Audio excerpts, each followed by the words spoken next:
Good afternoon. I'm Brian Reagan. This is Tyler Kelly. And we welcome you to Midday Meditations. And today we are in the Gospel of Matthew, chapter 10.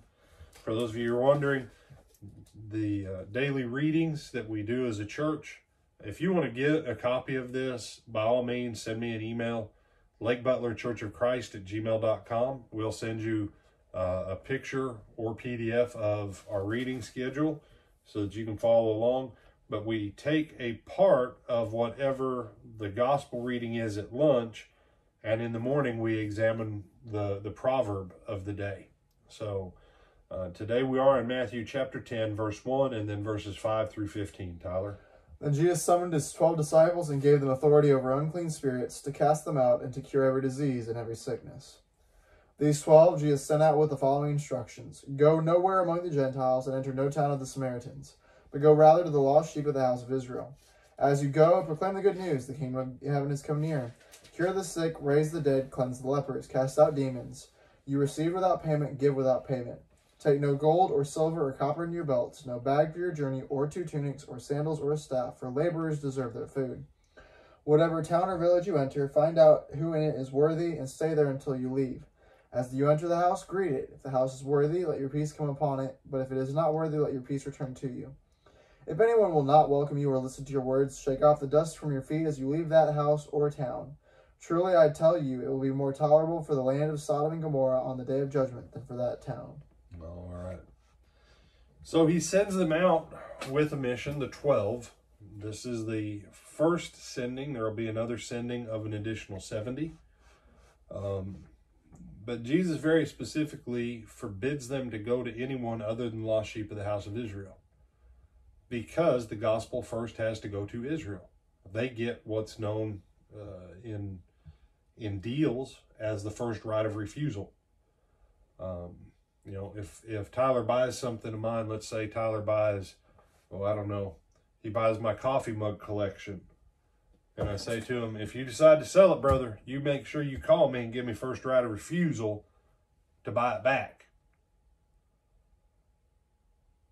Well, and then he goes on and he shakes my hand and he says, absolutely, I'll do that, brother.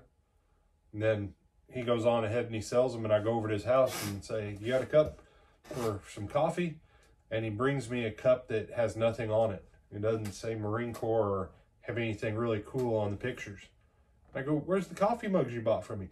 Oh, man, I got rid of them like a year ago. Did you call me? And he says, what? I didn't think you cared. Didn't think you cared. Dude, we shook on it. You gave me first right of refusal. Keep your coffee, bro. I'm out of here. You would sever your friendship with him? Oh, well, I might not sever my fellowship in Christ with him, but I'm done going over to his house to have a cup of bad coffee. Because I know if I went to Tyler's house for a cup of coffee, it'd be bad. It would be.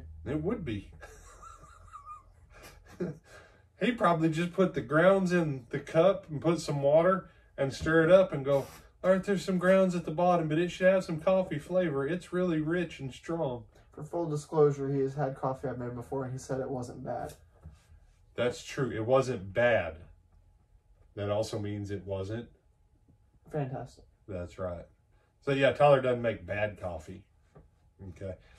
But, you know, and I use the coffee. Years ago, I used to have a BSA motorcycle and sold it to a guy. What? You said BSA, so the first thing I thought about was Scouts. Yeah, Birmingham Small Arms. It was a British motorcycle.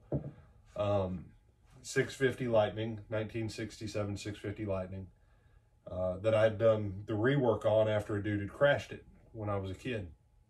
Sold it to a guy, and all I asked of him was, if you decide to sell it, at least give me a chance to buy it back from you. And you know, so a couple years go by, I go back out, because I wanted my bike back. So I go see him, and he goes, oh no, I sold it probably about 1.5 years ago. And I said, seriously? You said you'd give me first right of refusal? And he goes, yeah, you know I said that, but it was my bike to do with whatever I felt like, and I didn't feel like calling you to see if you wanted it back. I said, okay, Appreciate you, man. Have a good day.